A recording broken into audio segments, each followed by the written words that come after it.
Being what it is, if Dink and Trail Boss Pete here, they had it their way, they'd have let them boys hang until the ropes rotted. But not my wife, Mrs. Foster. She wouldn't have it. A Christian burial at the very least.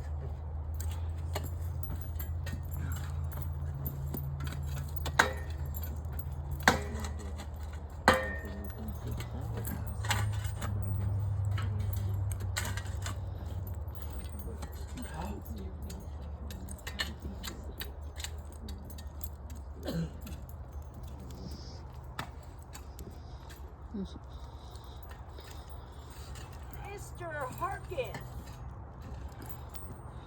wouldn't you please say something over the dearly departed?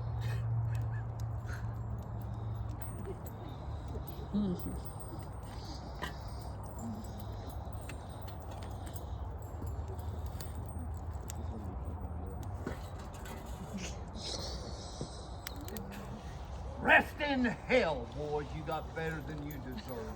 Here, here.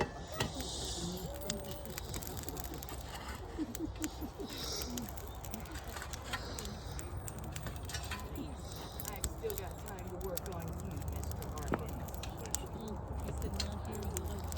Well, since you folks is here, I might as well tell you what's going on. First of all, I made a business deal with Mr. Gus Withers. Agreed to drive his herd up the Chisholm Trail and sell that herd for a reasonable profit. Secondly, 3 nights ago, 2 drifters rode into camp, dismounted. Ben, our cook, told them supper's over, kitchen is closed, but there may still be some coffee in the pot if they want it. They did, and they sat. They started talking about small things, rodeo and such. And then they started asking a lot of questions. How many head of cattle were we taking? Where are we going? We had any trouble with Indians? How many men we got? How many guns we got, and did we have enough firepower to handle the difficulty?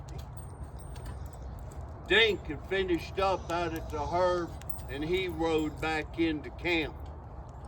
I noticed these folks, they're scouting us out pretty good from the inside. I had had enough. I stood and told them coffee time was over. We still had work to do. They need to pack their gear and move on. One said, we didn't run a very friendly camp.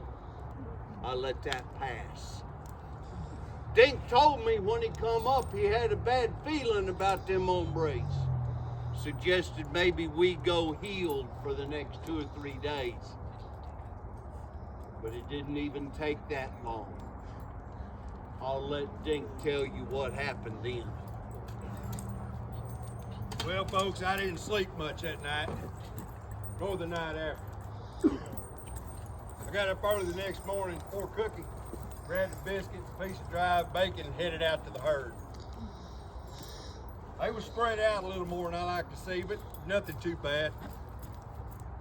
About that time, I caught the rider coming at me waving. Turned out to be old Nate, one of our drovers. I rode over to him and signaled me. He says, hey, I need to see you over here on the east side of the herd. So he took me over there. We went down in this draw, and there were 3 of our beeves, rope necked up tight against a mesquite tree.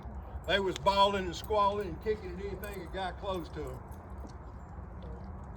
My first thought was, yeah, Indians. But no, Indians only took 1. Ate what they needed, and they'd have moved on. They sure wouldn't have wasted time to necktie them up to a tree and leave them alive. It could only be one thing. A diversion? Yes. So I hollered at Nate to go back, get Pete and the rest of the boys, meet me over on the west side of the herd. They got over there. Morning dew had already settled. You could see a clear trail of where them outlaws had gone.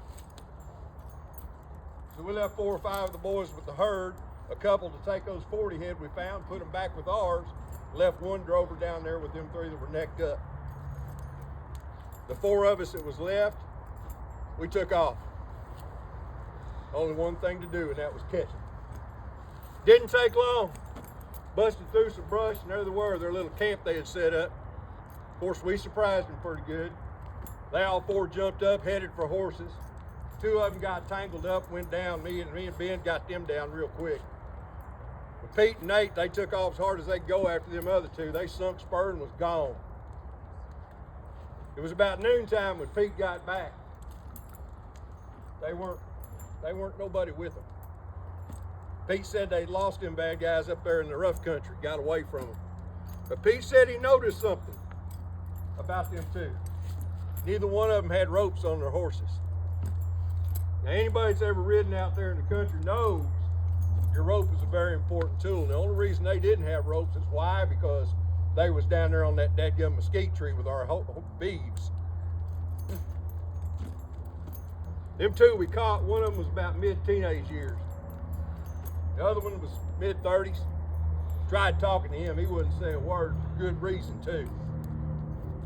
Young boy's name was Sam. He told me that right off. He said, "What's gonna happen to me?" I said, "Well, young Sam, you done caught up with the wrong crowd, big boy." He said, "Well, James just told me to do what he said." He goes, "I just done what James told me to." I said, "Doesn't matter." He said, "Well, what's gonna happen to us?" I said, "Sam, if James would talk, which he's not, he would tell you one thing. You 2 boys are gonna get hanged."